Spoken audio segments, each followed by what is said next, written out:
Hello everyone, welcome to Adarsh classes. आज आम विज्ञान चतुर्थ अध्याय धातु और अधातुर दुनियार संपूर्ण प्रश्न उत्तर आलोचना करवा। वीडियो को शेष पर्यंत देखंतु।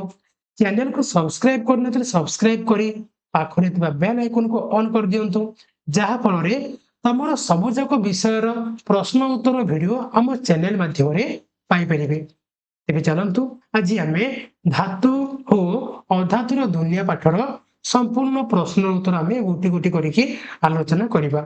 ठीक अछि, वीडियो को लाइक करके निजर सांग मानक सह शेयर कर दियो। तो चलंतु आमे प्रथम क्वेश्चन को जिबा।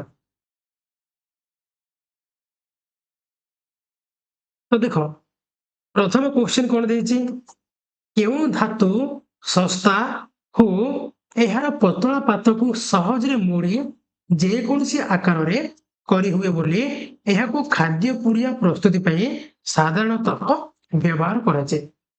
केउ धातु सस्ता और एहार पतला पात को सहज रे मोड़ी कोन जे कोनसी आकार मध्य करी हुए बोली याको खाद्य पुड़िया तैयारी करिया रे व्यवहार करा जाय। कोडा एल्युमिनियम हला, एल्युमिनियम कोन प्रायतः में खाद्य पुड़िया पे प्रस्तुत पई व्यवहार करूचे एल्युमिनियम हला।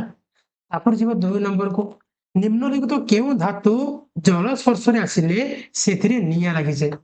जल स्पर्श रे आसिले निया केउथरे लागे? सोडियम रे, सोडियम हला। तापर निम्नलिखित उक्ति गुडी को ठीक बा भूल कारण सहित दर्शाओ। क्वेश्चन कोन देछि, एल्युमिनियम और तंबा दुईटी अधातुर उदाहरण जहा बासन कुसन और मूर्ति तैयारी पई व्यवहृत हुए। ये ठीक ना भूल? से कहिछ कोन, एल्युमिनियम और तंबा दुईटी अधातु कि एल्युमिनियम तंबा अधातु कि ना से माने कोन धातु। तो ये कोन संपूर्ण भूल अछि। काहे की भूल? काहे कि ना लिखिबो एल्युमिनियम और तंबा दुईटी धातु अटंती। तापरे धातु गुडी को अम्लजान सह संयुक्त होई ऑक्साइड तैयारी करंती, जहा द्रवण जहार द्रवण नील लिटमस कागज को कागजर वर्ण को लाल कर दिए। देखो धातु जेते बेले अम्लजान सह संयुक्त हे कि धातव ऑक्साइड सृष्टि करे,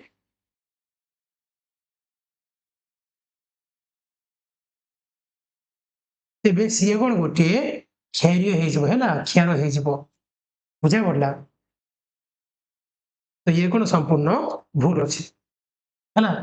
तो तार उत्तर कोन लिखिबो ना धातव ऑक्साइड द्रवण कोन जे क्षारीय, जे कि लाल लिटमस को नील करे। बुझा पड़ला?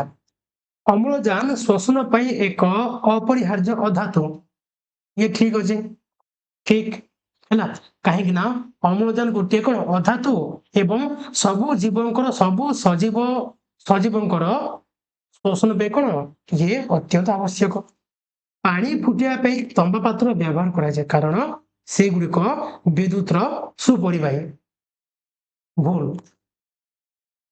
पानी फुटिया पे कोन जे तंबा पात्र व्यवहार हुए काहे कि ना सीए कोन तापर सुपरिबाही, विद्युत नुहे सीए तापर सुपरिबाही। बुझा पड़ला?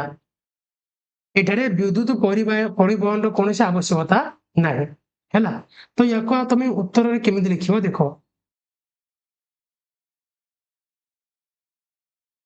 देखो एभଳି तुम उत्तर को लिखि परिबो। ठीक अछि, देखि दियो।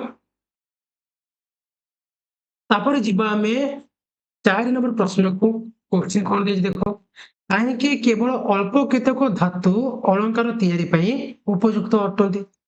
अल्प केतक धातु काहेकि अलंकार तैयारी करिया पई उपयुक्त अटंती।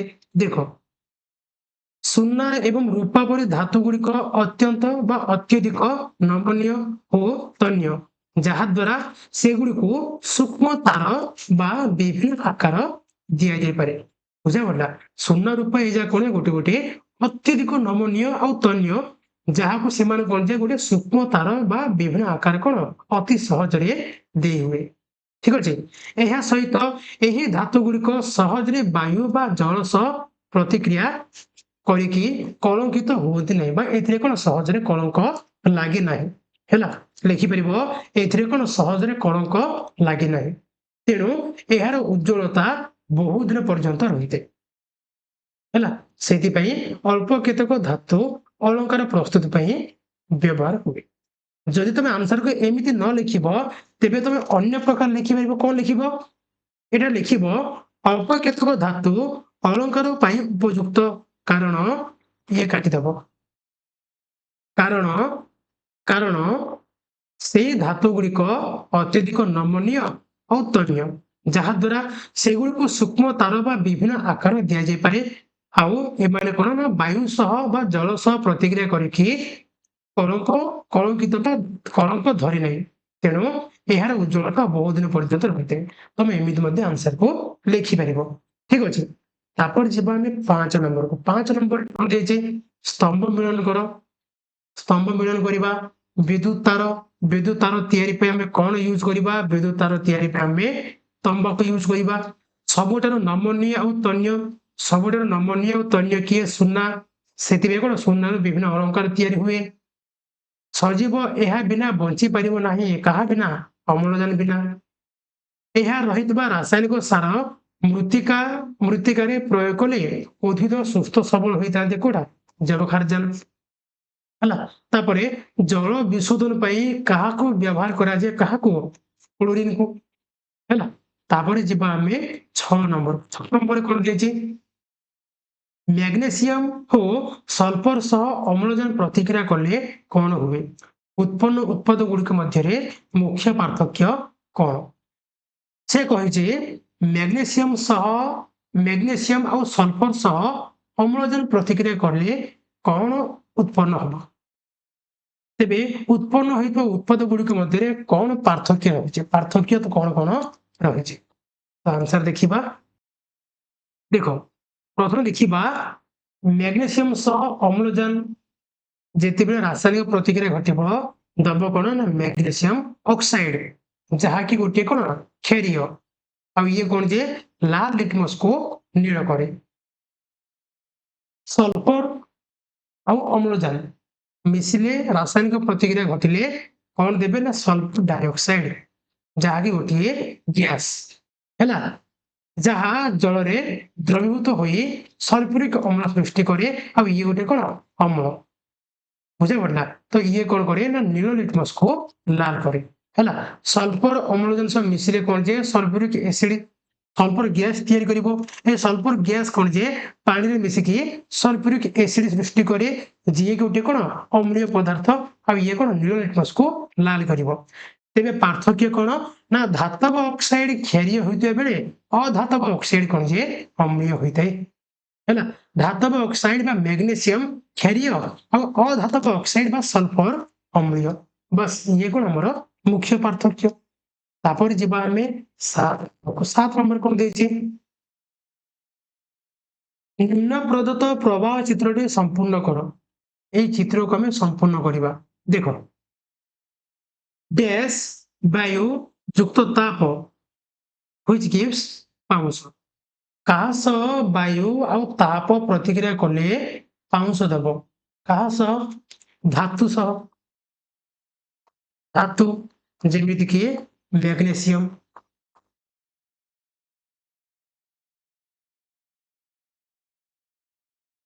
ହେଲା ପାଉଁଶ ଜଳ ସହ ପ୍ରତିକ୍ରିୟା କରିକି କଣ ଦବ ନା ପାଉଁଶ ଜଳ ସହ ମିଶିଗଲେ କଣ ଇଏ ଗୋଟେ ଦ୍ରବଣ ହେଇଯିବ କି ଦ୍ରବଣ ନା ମ୍ୟାଗ୍ନେସିୟମ ଅକ୍ସାଇଡ ଦ୍ରବଣ ହେଲା ଧାତବ ଅକ୍ସାଇଡ ଦ୍ରବଣ ଧାତବ ଅକ୍ସାଇଡ ଦ୍ରବଣ ଠିକ ଅଛି ନୀଳ ଓ ଲାଲ ଲିଟମସ ଦ୍ରବଣକୁ ଅଲଗା ଅଲଗା ମିଶ ଯଦି ଆମେ ନୀଳ ଲିଟମସ ଦ୍ରବଣକୁ ମିଶେଇବା ତେବେ ଧାତବ ଅକ୍ସାଇଡ ଗୋଟେ କଣ କ୍ଷାରୀୟ ପଦାର୍ଥ ହେଲା ତ କ୍ଷାରୀୟ ପଦାର୍ଥ ଯଦି ଆମେ ନୀଳ ଲିଟମସରେ ପକେଇବା ତେବେ କଣ କୌଣସି ପରିବର୍ତ୍ତନ ହେବ ନାହିଁ ଲେଖିବ କୌଣସି ପରିବର୍ତ୍ତନ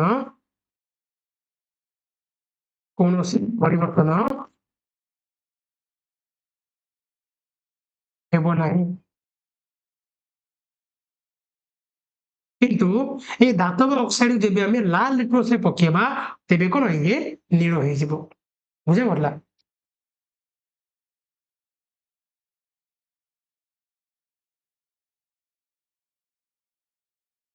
ତାପରେ ଯିବା ଆମେ 8 ନମ୍ବରକୁ। 8 ନମ୍ବର କୋଶ୍ଚିନ୍ କଣ ଦେଇଛି ଦେଖ।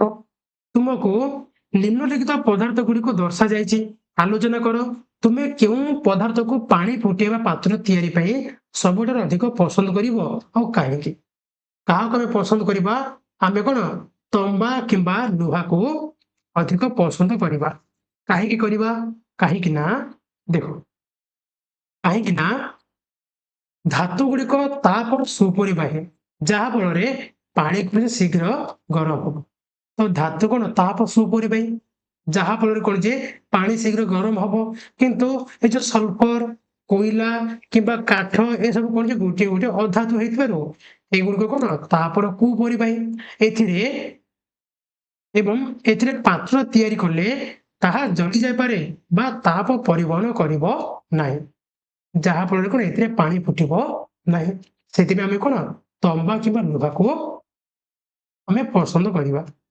ଠିକ ଅଛି, କୋଶ୍ଚିନ୍ ଯିବା। ତୁମକୁ ତେଲ, ଜଳ, ଭିନେଗାରରେ ବୁଡି ରହିଥିବା 3ଟି ଲୁହା କଣ୍ଟା ଦିଆଯାଇଛି। କେଉଁ କଣ୍ଟାଟି କଳଙ୍କି ଧରିବ ନାହିଁ ଏବଂ କାହିଁକି? ତୁମକୁ ତେଲ, ଜଳ ଆଉ ଭିନେଗାରରେ ବୁଡି ରହିଥିବା 3ଟି ଲୁହା କଣ୍ଟା ଦିଆଯାଇଛି। କେଉଁ କଣ୍ଟାରେ କଳଙ୍କି ଧରିବ ନାହିଁ ଆଉ କାହିଁକି ଧରିବନି? ଦେଖ, ତେଲରେ ବୁଡି ରହିଥିବା କଣ୍ଟାଟି କଣ ଯେ କଳଙ୍କି ଧରିବ ନାହିଁ। କାହିଁକି ଧରିବନି? କାହିଁକି ନା ତେଲ ଲୁହା କଣ୍ଟା ଚାରିପଟେ ଏକ ଆବରଣ ସୃଷ୍ଟି କରେ, ଯାହା ଫଳରେ କଣ୍ଟାଟି ବାୟୁ, ଜଳ ସ୍ପର୍ଶରେ ଆସିପାରେ ନାହିଁ। କଳଙ୍କି ଲାଗିବା ପାଇଁ ଆମକୁ କଣ କଣ ଦରକାର? ନା କଳଙ୍କି ଲାଗିବା ପାଇଁ ଆମକୁ ଅମ୍ଳଜାନ ଆଉ ଜଳ ଉଭୟର ଉପସ୍ଥିତି ଦରକାର। କିନ୍ତୁ ତେଲ କଣ ଯେ ଲୁହା କଣ୍ଟା ଚାରିପଟେ କଣ ଗୋଟେ ଆବରଣ ସୃଷ୍ଟି କରେ, ଯାହା ଫଳରେ କଣ ଯେ ଲୁହା କଣ୍ଟାଟି ବାୟୁ ଆଉ ଜଳ ସ୍ପର୍ଶରେ ଆସିପାରେ ନାହିଁ, ହେଲା, ଯାହା ଫଳରେ କଣ ଯେ ଏଥିରେ କଳଙ୍କି ଧରିବ ନାହିଁ। ନେକ୍ସଟ କୋଶ୍ଚିନ୍ ଯିବା। ଧାତୁ ଓ ଅଧାତୁ ଗୁଡିକର ବିଭିନ୍ନ ଧର୍ମ କିପରି ସେମାନଙ୍କର ବ୍ୟବହାରକୁ ସ୍ଥିର କରେ? ଧାତୁ ଅଧାତୁ ଗୁଡିକର ବିଭିନ୍ନ ଧର୍ମ କିପରି ସେମାନଙ୍କର ବ୍ୟବହାରକୁ ସ୍ଥିର କରେ? କେମିତି ସେମାନଙ୍କର ବ୍ୟବହାରକୁ ସ୍ଥିର କରେ? ଦେଖ, ଧାତୁର ନମନୀୟତା ଯୋଗୁଁ ଏଥିରୁ ପାତ ତିଆରି ହୁଏ, ଯେମିତିକି ଆଲୁମିନିୟମ ଫଏଲ। ତନ୍ୟତା ଗୁଣ ଯୋଗୁଁ ବିଦ୍ୟୁତ ତାର ତିଆରି ହୁଏ, ଯେମିତିକି ତମ୍ବା ତାର। ତାପ ଓ ବିଦ୍ୟୁତ ପରିବାହୀ ଗୁଣ ଯୋଗୁଁ ଏହାକୁ ରୋଷେଇ ପାତ୍ର, ବିଦ୍ୟୁତ ଉପକରଣରେ ବ୍ୟବହାର କରାଯାଏ, ହେଲା। ଏଇଭଳି ଭାବରେ କଣ ଯେ ଧାତୁ ତାର ବ୍ୟବହାର ସ୍ଥିର କରିଥାଏ। ନେକ୍ସଟ କୋଶ୍ଚିନ୍ ଯିବା। ଲୁହାକୁ କଳଙ୍କି ଧରିବାରୁ ରକ୍ଷା କରିବା ପାଇଁ ଗୋଟିଏ ଉପାୟ ହେଉଛି ଏହା ଉପରେ ଦସ୍ତାର ଏକ ପତଳା ଆବରଣ ଦେବା। ସଲ୍ଫର ଜଳ ସହିତ ପ୍ରତିକ୍ରିୟା କରେ ନାହିଁ। ଏହାକୁ ଲୁହା କଣ୍ଟା ଉପରେ ପ୍ରଲେପ ଦେବା ପାଇଁ ବ୍ୟବହାର କରିହେବ କି? ତୁମର ଉତ୍ତର ଯଥାର୍ଥତା ପ୍ରତିପାଦନ କର। ଆମେ ଜାଣିଛେ ଯେ ଲୁହାକୁ କଣ ଯେ ନା ଲୁହାକୁ କଳଙ୍କି ନ ଧରିବା ପାଇଁ ଏହା ଉପରେ କଣ ଯେ ଗୋଟିଏ ଦସ୍ତାର ଗୋଟିଏ ପ୍ରଲେପ ଦିଆଯାଇଥାଏ, ହେଲା। କାହିଁକି? ଦସ୍ତା କଣ ଯେ ଜଳ ସହ ପ୍ରତିକ୍ରିୟା କରେ ନାହିଁ। ସେମିତି ସଲ୍ଫର ମଧ୍ୟ କଣ ଯେ ଜଳ ସହ ପ୍ରତିକ୍ରିୟା କରେ ନାହିଁ। ତେବେ ଆମେ ଲୁହା କଣ୍ଟା ଉପରେ ପ୍ରଲେପ ଦେବା ପାଇଁ ସଲ୍ଫରକୁ ବ୍ୟବହାର କରିପାରିବା କି? ଯଦି ହଁ ତେବେ କାହିଁକି? ଯଦି ନାହିଁ ତେବେ କାହିଁକି? ଯଥାର୍ଥତା ସହ ଉତ୍ତର ଦିଅ। ତ ଉତ୍ତର କଣ ହବ? ନା, ଆମେ ସଲ୍ଫରକୁ ଲୁହା କଣ୍ଟା ଉପରେ ପ୍ରଲେପ ଦେବା ପାଇଁ ବ୍ୟବହାର କରାଯାଇ ପାରିବ ବା କରିପାରିବା ନାହିଁ। କାହିଁକି? କାରଣ ସଲ୍ଫର ଏକ ଅଧାତୁ। ଏଠାରେ କାରଣ ଲେଖିବ, କାରଣ ସଲ୍ଫର ଏକ ଅଧାତୁ ଏବଂ ଏହା ଭଙ୍ଗୁର। ତେଣୁ ଏହାର ସ୍ଥାୟୀ ପତଳା ଆବରଣ ଦିଆଯାଇ ପାରିବ ନାହିଁ। ଇଏ କଣ ଅଧାତୁ, ଆଉ କଣ ଇଏ ଭଙ୍ଗୁର ମାନେ କଣ ଇଏ ଭାଙ୍ଗିଯିବ, ଇଏ ସ୍ଥାୟୀ ନୁହଁ, ଅସ୍ଥାୟୀ। ଅନ୍ୟ ପକ୍ଷରେ ଦସ୍ତା ଗୋଟିଏ ଧାତୁ, ଏହା ଲୁହାକୁ କଳଙ୍କିରେ ରକ୍ଷା କରିବା ପାଇଁ ଉପଯୁକ୍ତ, ହେଲା। ତାପରେ ଯିବା ଆମେ 12 ନମ୍ବର କୋଶ୍ଚିନ୍ କୁ। ଲାଷ୍ଟ କୋଶ୍ଚିନ୍ ରେ କଣ କହିଛି ଦେଖ।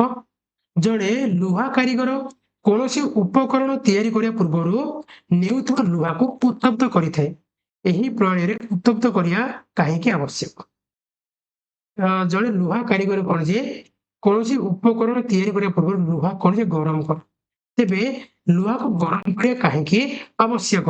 କାହିଁକି ନା ଲୁହାକୁ ଉତ୍ତପ୍ତ କଲେ ତାହା କଣ ଯେ ନରମ ହୋଇଯାଏ। ଆଉ ଏହି ଅବସ୍ଥାରେ ତାକୁ ପିଟି କଣ ବିଭିନ୍ନ ଆକାର ଦେବା ବା ନୂଆ ଉପକରଣ ପ୍ରସ୍ତୁତ କରିବା ସହଜ ହେଇଥାଏ। ସେଥିପାଇଁ କଣ ଏହି ପ୍ରଣାଳୀରେ ଲୁହାକୁ ଗରମ କରାଯାଏ। ଠିକ ଅଛି। ତ ଆଜି ଆମେ ଧାତୁ ଓ ଅଧାତୁର ଦୁନିଆ ପାଠର ସମ୍ପୂର୍ଣ୍ଣ ପ୍ରଶ୍ନ ଉତ୍ତର ଆଲୋଚନା କରିସାରିଲେ। ଏଇ ଯୋଉ ଅନୁସନ୍ଧାନମୂଳକ ପ୍ରକଳ୍ପ ଏଇଯାକ ତମର ପ୍ରୋଜେକ୍ଟ ଦେଇଛି ତମେ ନିଜେ କରିବ। ଠିକ ଅଛି। ତ ଭିଡ଼ିଓଟି କେମିତି ଲାଗିଲା କମେଣ୍ଟ ସେକ୍ସନରେ କମେଣ୍ଟ କରିକି ନିହାତି ଜଣେଇବ। ଯଦି କୌଣସି କ୍ୱେଶ୍ଚିନ୍ ଆଉ ଟିକେ ଉତ୍ତର ଆବଶ୍ୟକ କରେ ତେବେ ନିହାତି କମେଣ୍ଟ ସେକ୍ସନରେ ଜଣେଇବ। ଠିକ ଅଛି। ତ ଆଶା କରୁଛି ଭିଡ଼ିଓଟି ଭଲ ଲାଗିଥିବ।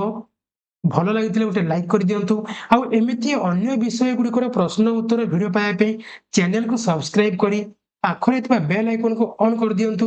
ଭିଡ଼ିଓ ଗୋଟେ ଲାଇକ୍ କରିକି ନିଜର ସାଙ୍ଗମାନଙ୍କ ସହ ସେୟାର କରିଦିଅନ୍ତୁ। ଆଜି ପାଇଁ ଏତିକି। ପୁଣି ଦେଖା ହବା ନେକ୍ସଟ କ୍ଲାସରେ। ଧନ୍ୟବାଦ।